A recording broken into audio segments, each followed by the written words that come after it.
15 अप्रैल 2023 रात के करीब 10 बज रहे होंगे। प्रयागराज का कॉल्विन अस्पताल। पुलिस की एक सफ़ेद जीप आकर रुकती है और उसमें से 2 कैदी उतरते हैं। हथकड़ियों में जकड़े इन दोनों की तरफ मीडिया वाले अपने माइक लेकर एकदम से दौड़ पड़ते हैं। देखिए, ये कोई आम रात नहीं थी और सच कहें तो ये कोई आम मुजरिम भी नहीं थे। लाइव टीवी पर कैमरे रोल हो रहे थे, सब कुछ रिकॉर्ड हो रहा था और तभी अचानक गोलियों की तड़तड़ाहट गूंज उठती है। इस विश्लेषण में हम उस खौफनाक रात और उसके पीछे जो 40 सालों का एक पूरा आपराधिक इतिहास रहा है ना, उसकी गहराइयों में उतरेंगे। अब आप सोचिए, गोलियां चलने से ठीक कुछ सेकंड पहले पत्रकारों ने उनसे एक सवाल पूछा था। सवाल अतीक अहमद के बेटे असद के जनाजे में शामिल न हो पाने के बारे में था, जिसे हाल ही में एसटीएफ ने मार गिराया था। और बहुत ही निराशा से भरी एक भारी आवाज में अतीक का जवाब था, नहीं ले गए तो नहीं गए। ये चंद शब्द, ये सिर्फ शब्द नहीं थे, बल्कि 40 साल तक खौफ का राज चलाने वाले एक बाहुबली की बेबसी को दिखा रहे थे।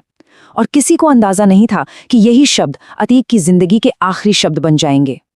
और यहाँ जो सबसे हैरान करने वाली बात है ना, वो ये है कि उत्तर प्रदेश में जिस खौफ के साम्राज्य को बनने में पूरे 4 दशक लग गए, उसे खाक होने में कितने सेकंड लगे? सिर्फ और सिर्फ 9 सेकंड। महज 9 सेकंड के अंदर पूरे भारत ने लाइव टेलीविजन पर एक झटके में उस खौफनाक दौर का अंत होते हुए देखा। उस रात जो हुआ, उसकी क्रूर सटीकता वाकई हैरान करने वाली थी। पुलिस का इतना कड़ा घेरा था, लेकिन उसे तोड़कर 3 नौजवान लड़के आगे आते हैं। गले में प्रेस का फर्जी आईडी कार्ड और हाथ में माइक, बिल्कुल पत्रकारों की भीड़ का हिस्सा लग रहे थे। और फिर सिर्फ 10 सेकंड के अंदर 18 राउंड फायरिंग होती है। सीधा हिसाब देखिए, इनमें से 9 गोलियां सीधे अतीक को लगती हैं, 4 उसके भाई अशरफ को और 5 निशाने से चूक जाती हैं। लेकिन सच बताऊं, ये अंत अचानक एक रात में नहीं आया था। इसके तार बहुत पीछे जुड़े हैं। तो चलिए भाग 1 से शुरू करते हैं।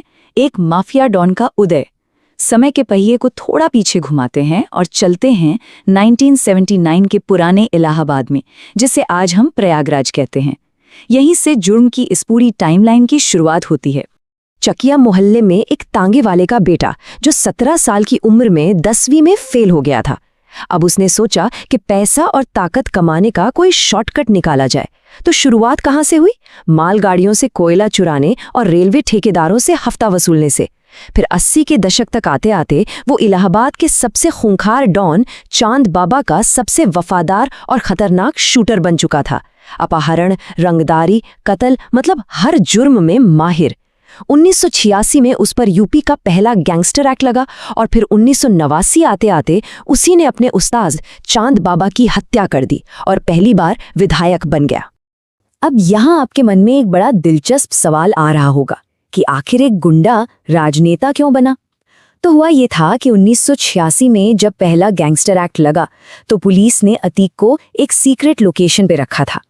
तब इलाहाबाद के ही एक रसूखदार सांसद के दिल्ली दफ्तर से बस एक फोन कॉल आया और अतीक रातों रात बच गया। उस एक दिन अतीक को ये गेम समझ आ गया था। उसे एहसास हो गया कि अगर पुलिस और कानून से हमेशा के लिए बचना है ना, तो खुद सिस्टम का हिस्सा बनना पड़ेगा। खुद वो इंसान बनना पड़ेगा जो कानून बनाता है। और यहीं से शुरू होता है हमारा भाग 2, जब जुर्म और राजनीति का मिलाप होता है। 1990 का दशक आते आते ये कहानी सिर्फ एक लोकल डॉन की नहीं रह गई थी। अब वो बन चुका था माननीय अतीक अहमद। इस दौर में अगर आप देखें तो उसके पास 120 से ज्यादा शार्प शूटरों की अपनी एक पूरी प्राइवेट आर्मी थी। 1995 में लखनऊ के स्टेट गेस्ट हाउस कांड में बीएसपी सुप्रीमो मायावती पर जो हमला हुआ था, उसका नेतृत्व अतीक ने ही किया था। और जो सबसे ज्यादा चौंकाने वाली बात है, वो है 1996 में मशहूर व्यापारी अशोक साहू की हत्या। इसे अतीक के भाई अशरफ ने अंजाम दिया था। लेकिन रुकिए, सरकारी कागजों में तो अशरफ उस वक्त चंदोली जेल में बंद था। मतलब जेल के सिस्टम को इस कदर खरीद लिया गया था कि अशरफ बाहर हत्या कर रहा था और उसकी जगह कोई और शख्स जेल में हाजिरी लगा रहा था। लेकिन देखिए, राजनैतिक हवाएं हमेशा एक ही दिशा में नहीं बहती। 2002 में जब मुख्यमंत्री मायावती फिर से सत्ता में आईं, तो बाहुबलियों पर नकेल कसने का दौर शुरू हुआ। आप यकीन नहीं मानेंगे, अतीक पर एक ही दिन में 113 से ज्यादा मुकदमे दर्ज किए गए और राज्य के सबसे तेज तर्रार पुलिस अफसरों को उसके पीछे लगा दिया गया। अब इस पुलिस एक्शन से बचने के लिए जो हथकंडा अपनाया गया, वो किसी फिल्म की स्क्रिप्ट से कम नहीं है। अगस्त 2002 में इलाहाबाद हाई कोर्ट में पेशी चल रही थी और अतीक ने खुद पर ही एक जोरदार बम धमाका करवा लिया। जी हाँ, खुद पर। मकसद बस ये था कि मीडिया के सामने ये साबित किया जा सके कि सख्त पुलिस ऑफिसर और सरकार उसे मरवाना चाहते हैं ताकि जनता की सहानुभूति बटोरी जा सके। हालांकि बाद में जांच में ये पूरा फर्जीवाड़ा पकड़ा गया। और भारतीय राजनीति में विरोधाभास किस स्तर तक जा सकता है, इसका सबसे बड़ा उदाहरण हमें 2004 में देखने को मिला। मुलायम सिंह यादव ने अतीक को फूलपुर लोकसभा सीट से टिकट दे दिया। जरा सोचिए, ये वही ऐतिहासिक सीट है जहां से कभी भारत के पहले प्रधानमंत्री पंडित जवाहरलाल नेहरू चुनाव जीतकर संसद पहुंचते थे। और अब ठीक उसी सीट से हत्या और अपहरण के दर्जनों केस वाला एक शख्स चुनाव लड़ रहा था। और मजे की बात देखिए, वो जीत भी गया। एक गैंगस्टर अब सांसद बन चुका था। और अब आते हैं भाग 3 पर, राजूपाल टर्निंग पॉइंट।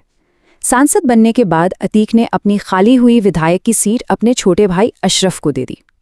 लेकिन सच बताऊं, बस यहीं पर वो एक बहुत बड़ी गलती हुई जिसने आगे चलकर पूरी कहानी ही पलट कर रख दी। हुआ ये कि उपचुनाव में बीएसपी की एक युवा नेता राजूपाल ने अतीक के भाई अशरफ को हरा दिया। जिस इलाके में अतीक के नाम से ही लोग कांपते थे, वहां उसके भाई की हार, ये तो उसके गुरूर पर सीधा तमाचा था। और इसका बदला बहुत ही भयानक था।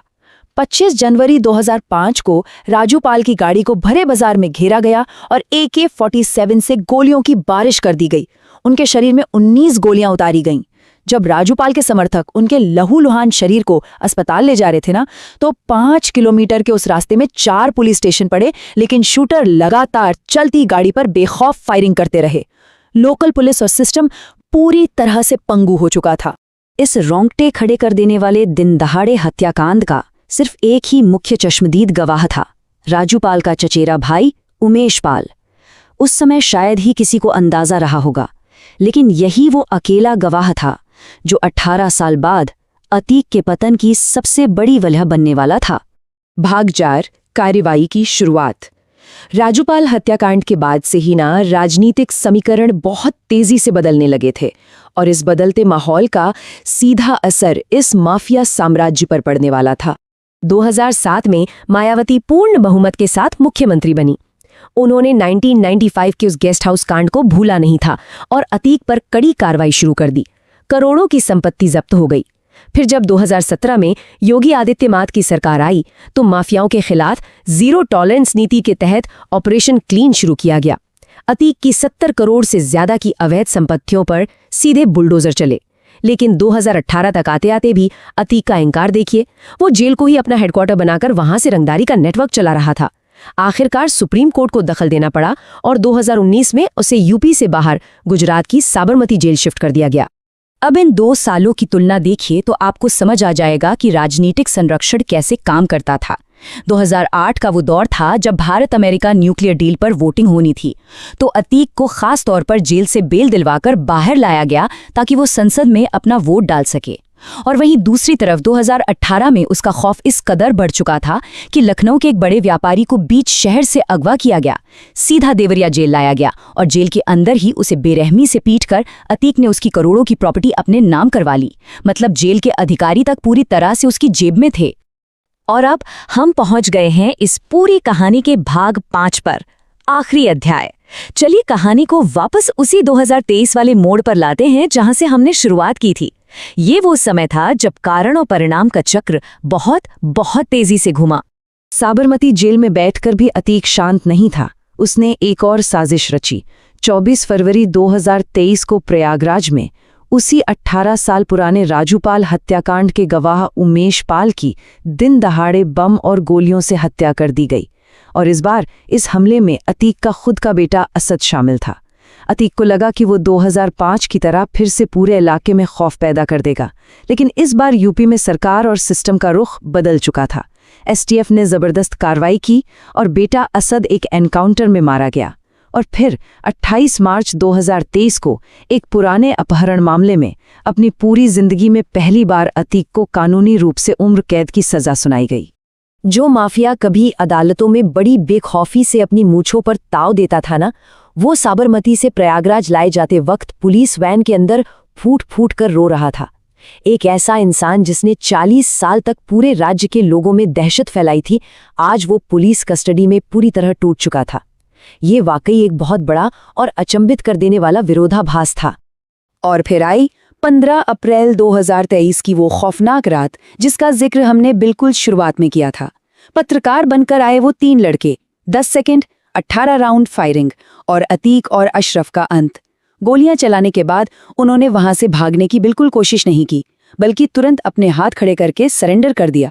पुलिस को उनका सीधा सा दावा था कि वे अतीक के गैंग का सफाया करके क्राइम की दुनिया में रातों रात अपना नाम बनाना चाहते थे। लेकिन जब हम इस पूरे 40 साल के उलझे हुए इतिहास को देखते हैं ना, तो तस्वीर कुछ और ही नजर आती है। अतीक की मौत के बाद जांच एजेंसियों की चार्जशीट में बहुत ही चौंकाने वाले खुलासे हुए। पता चला कि अतीक का आपराधिक नेटवर्क सिर्फ यूपी या लोकल गुंडागर्दी तक सीमित नहीं था। इसके तार सीमा पार पाकिस्तान की खुफिया एजेंसी ISI और आतंकी संगठन लश्कर-ए-तैयबा तक जुड़े हुए थे। पंजाब के रास्ते जो हथियार ड्रोन से गिराए जाते थे, वे अतीक के गैंग तक पहुंचते थे और हमारे ही देश की धरती पर इस्तेमाल होते थे। मतलब ये सिर्फ एक क्रिमिनल का मामला नहीं था, ये राष्ट्रीय सुरक्षा के लिए एक बहुत बहुत बड़ा खतरा बन चुका था। पूछताछ के दौरान अतीक ने कई बार ये धमकी दी थी कि वो कई राजनेताओं, बड़े बिल्डर्स और भ्रष्ट अधिकारियों के राज खोल देगा।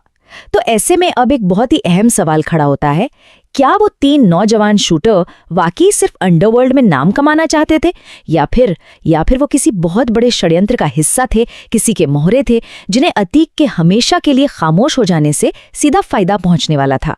ये एक ऐसा सवाल है जो आज भी हवा में तैर रहा है, और सच कहूं तो ये हमें बहुत कुछ सोचने पर मजबूर कर देता है।